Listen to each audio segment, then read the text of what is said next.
Bonjour les enfants, bien réveillés, bien dormis, c'est papa. Bienvenue dans notre premier podcast de la journée, c'est lundi les enfants.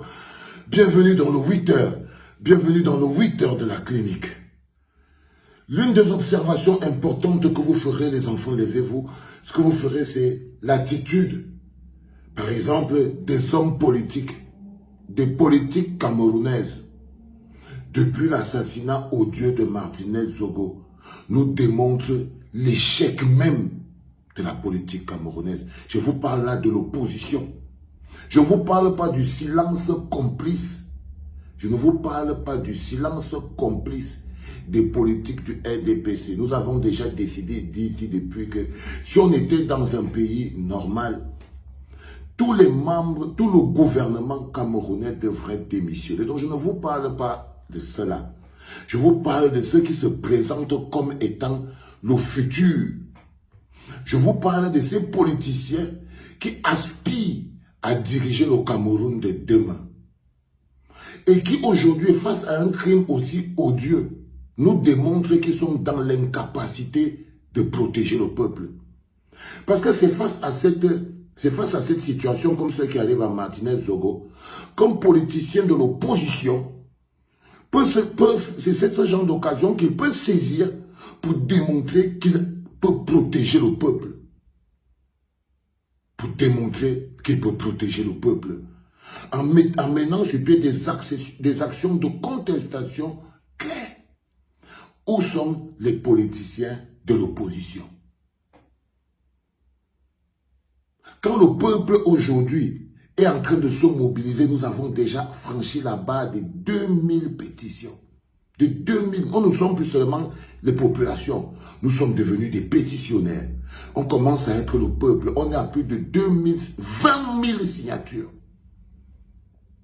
Quand le peuple se mobilise, où sont les hommes politiques pour donner du relief à la situation? Ils sont en train de ramper en bas. Personne ne veut prendre le moindre risque. Personne ne veut prendre le moindre risque. Mais ils vont se lever en 2025, venir dire votez pour nous, on peut vous protéger. Votez pour nous, on a un projet pour vous. Votez pour nous, on a un programme pour vous. Quel programme avez-vous pour nous? Si ce programme ne peut pas nous protéger, comment n'arrivez pas vous à nous démontrer comment vous aurez réagi, vous, si c'est vous qui aviez le pouvoir et que cette histoire et cet assassinat de Martinez Zogo aurait eu lieu? Vous voilà de nouveaux politiques de l'opposition en train de vous mettre hors sujet. Vous pensez qu'aller vous asseoir sur les plateaux de télévision, déjà, si on ne vous invite pas, vous ne partez pas. Si on ne vous invite pas, vous ne partez pas. Aucun leader de l'opposition ne s'est assis pour faire une conférence de presse, inviter des journalistes et prendre une posture forte. Parce que vous êtes des minables. Parce que cette situation fait que vous êtes, vous, les leaders de l'opposition, tous, sans exception. Vous vous placez comme si vous devez regarder le peuple manager ce truc tout seul. Non, je ne suis pas d'accord. Ce matin, ce 8 heures de la clinique que je vous demande de partager avec puissance. Parce que si vous ne partez pas secouer ces gars, si vous ne partez pas secouer, nous allons devoir former notre propre bloc populaire, politique. Parce que là, ce n'est pas normal. Qu'en ce moment précis, où le peuple se mobilise pour demander justice, où sont les leaders politiques? Ils attendent qu'on les invite. Ils ont même peur de prendre la parole. Ils ont même peur de prendre la parole. Chacun se cache, chacun jongle, chacun disparaît. Chacun disparaît. Akeremouna, je veux commencer par toi, frère. Akeremouna, je prends ceux qui sont institutionnels. Prenons ces oppositions institutionnels parce qu'il y a des opposants républicains. Toi, Akeremouna, par exemple, la première fois, quand j'ai décidé de lancer cette pétition, qui aujourd'hui a 20 000 personnes signées, la première fois, Kéré, c'est toi que j'ai vu. Tu étais l'invité de Jean-Bruno Tagne. Et tu étais en train de te dire que non, ce n'est pas normal que, comment c'est possible que le garde des Sceaux, son nom est cité dans une histoire aussi grave, tout le monde l'entend, mais personne ne fait rien. Je t'avais demandé à Kéré que, grand frère à Kéré Mouna, comment tu peux demander personne ne fait rien alors que toi-même tu es là? Alors que toi-même tu es là. Comment tu peux dire personne ne fait rien? Comment tu peux dire ça?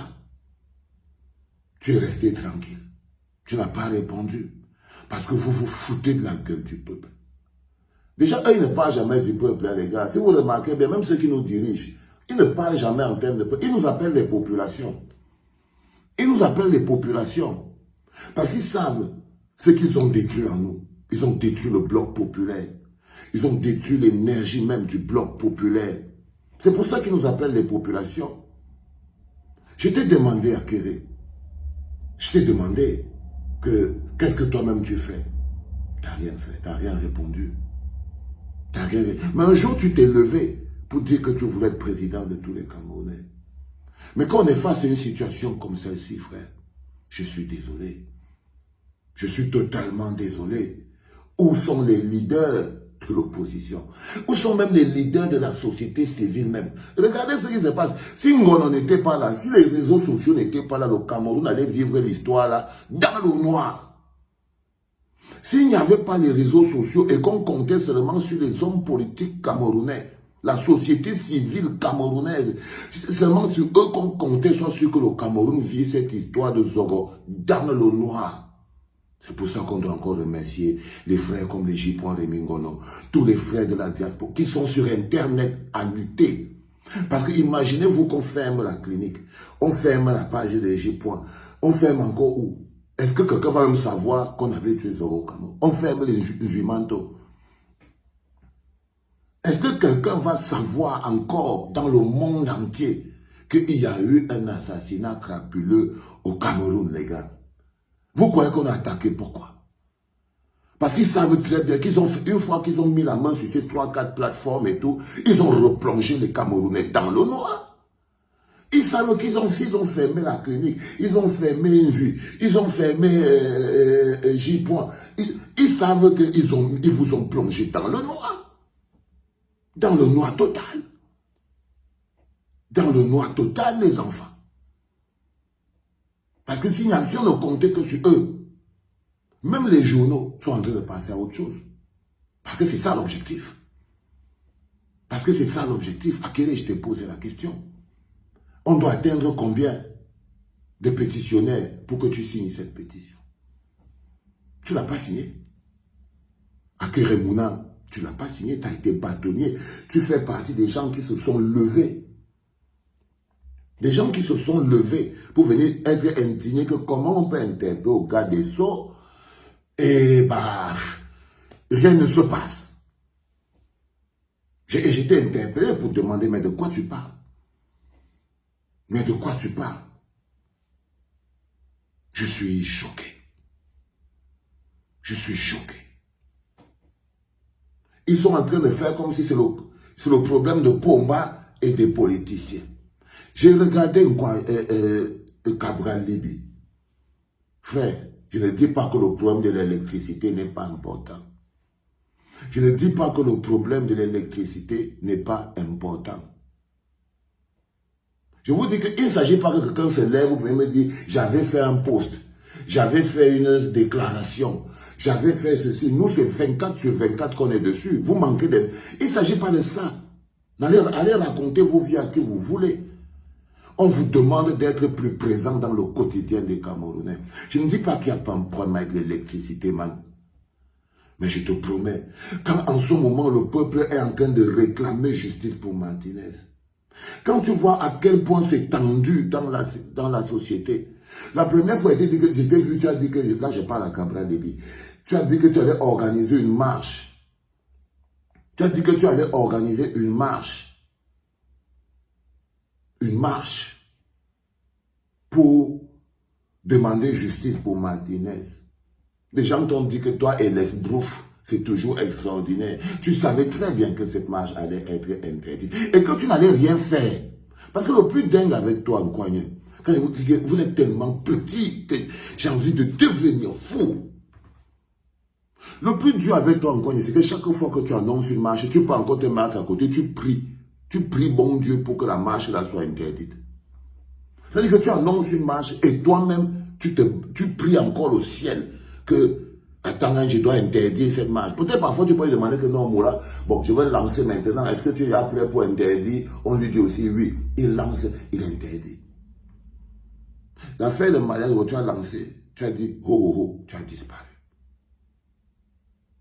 Même faire live Facebook sur ça, tu n'as pas fait.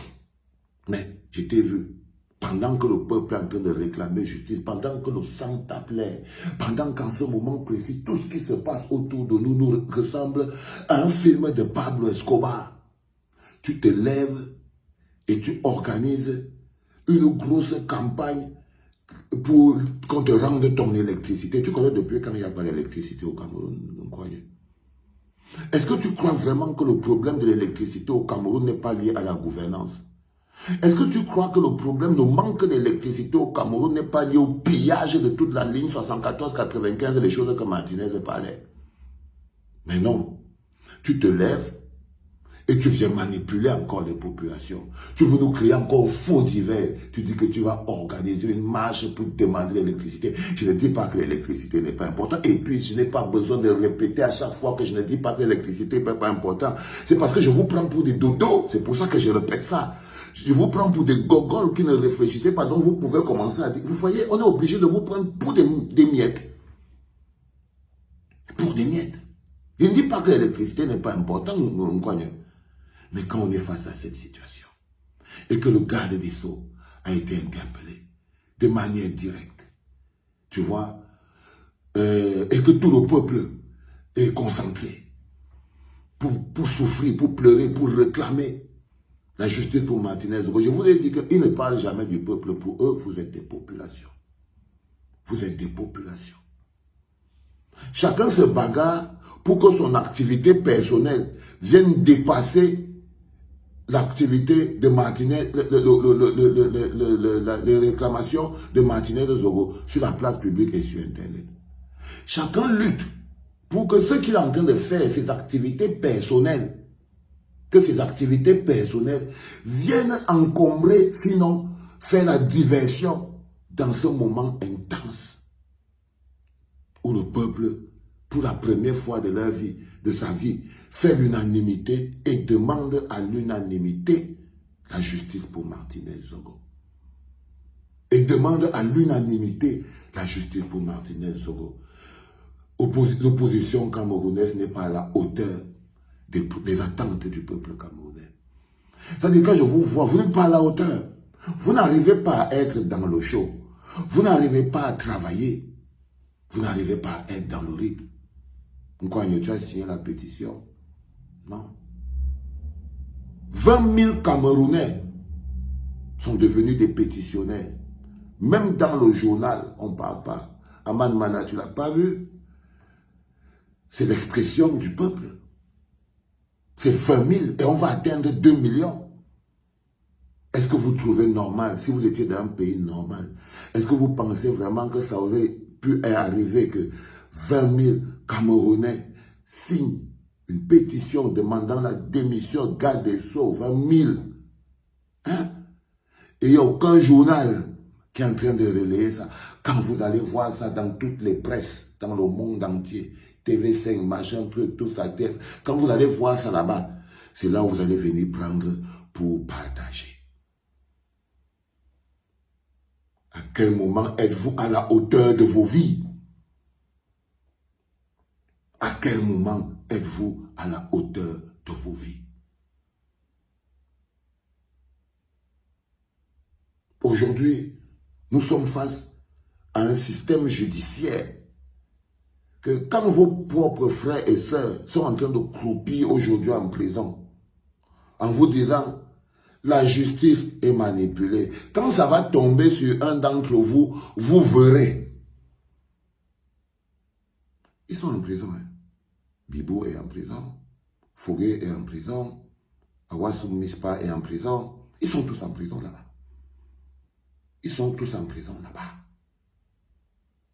Aujourd'hui, vous vous étiez cru à l'abri. Vous vous rendez compte que chacun peut y aller. Peuple camerounais, les gars, je vous dis, de plus en plus, je pense qu'on va devoir prendre nous-mêmes en charge notre propre destin.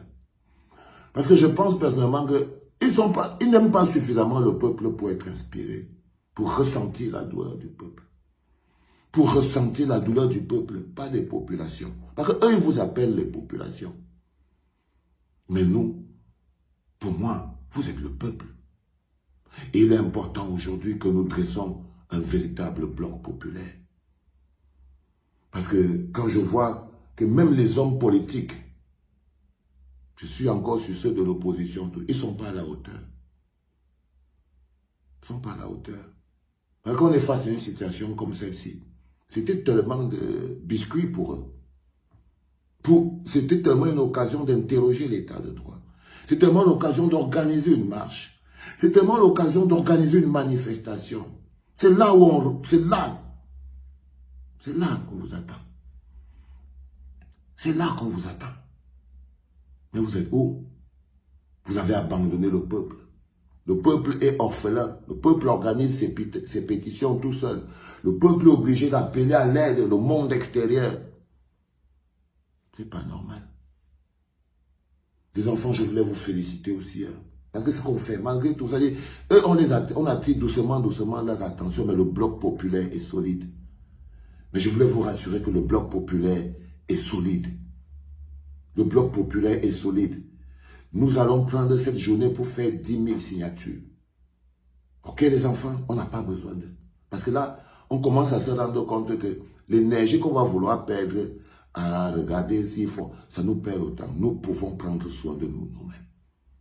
Nous pouvons prendre soin de nous-mêmes. Nous pouvons nous défendre nous-mêmes. Nous pouvons se protéger les uns les autres nous-mêmes. Et nous allons le faire et le démontrer dans le cadre avec Martinez. N'oubliez pas, il faut partager et signer tous les jours. Ce qu'on attend là, c'est 20 000, c'est déjà le chaos, mais on s'est donné 2 millions les enfants. Nous sommes le bloc populaire. Nous sommes le bloc populaire. Nous sommes le bloc populaire.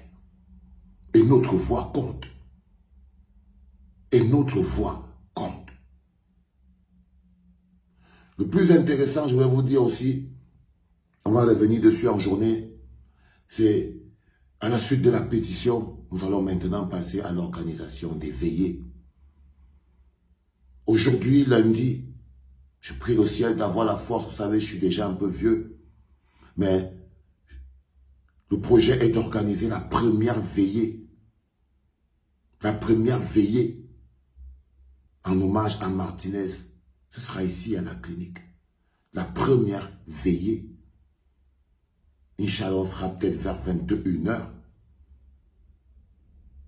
ou 22h, j'en sais encore rien, mais on va organiser la première veillée ici à la clinique.